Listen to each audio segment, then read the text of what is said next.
यवतमाळ जिल्ह्याच्या नेर तालुक्यातील आजंती पारधी बेटावरील 9 वर्षीय अन्वी अनाडी भोसले या चिमुकलीचा पाणी आणण्यासाठी गेल्यानंतर त्या ठिकाणी तिचा पडून मृत्यू झाला होता। मात्र हा मृत्यू नेमका उष्माघाताने की पाणी टंचाईने अशा पद्धतीचे सवाल जे आहेत ते उपस्थित करण्यात आले होते।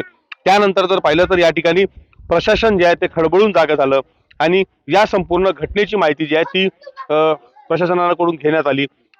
जिल्ह्याचे पालकमंत्री संजय राठोड यांनी खुद्द या पारधी बेटाला या ठिकाणी भेट दिली आणि या संपूर्ण पारधी बेटावरील साधारणतः 350 कुटुंबाच्या पाण्याच्या संदर्भानं व्यवस्था जी आहे ती पाण्याची या ठिकाणी करण्यात आलेली आहे। टँकरनं या सध्या पारधी बेटाला पाणी पुरवठा जो आहे तो केला जातोय। नेमकं कशा पद्धतीनं पाणी पुरवठा जो आहे तो केला जातोय आपण जाणून घेणार आहोत बबन पवार यांच्याकडनं। अन्वी भोसलेच्या संदर्भाची बातमी केल्यानंतर प्रशासनाचे लोक या ठिकाणी आले, पालकमंत्र्यांनी भेट दिली। टँकर कधीपासून लागला आणि काय परिस्थिती एकंदरीत पाण्याची आता आहे? आता 2 दिवस झाले पाण्याची परिस्थिती वाटत आहे चांगली, म्हणून टँकर पाठवलेला भाऊच्या माध्यमातून टँकर चालू आहे सध्याच्या घडी। 2 दिवस झाले पाणी।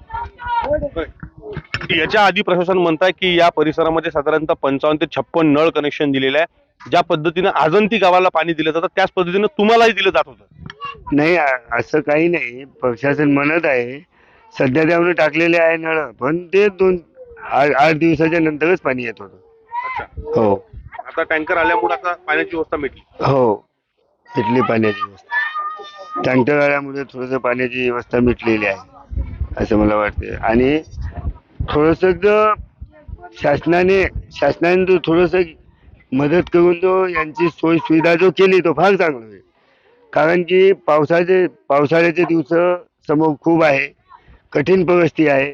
या परिस्थितीमध्ये थोडंसं शासनाने लक्ष घालावं ही माझी विनंती आहे। निश्चित आपण जर पाहिलं तर आता प्रशासनाकडून पाण्याचा टँकर जो आहे तो आजंती पारधी बेटावर या ठिकाणी सुरू करण्यात आलेला आहे। हाच पाण्याचा टँकर जर आधी सुरू केला असता तर कदाचित त्या अन्वी अनाडी भोसलेचा कुठेतरी जीव वाचला असता अशाच पद्धतीची प्रतिक्रिया या पारधी बेटावरून उमटत आहे। विवेक गावंडे, TV9 मराठी, आजंती बेडा, नेर, यवतमाळ।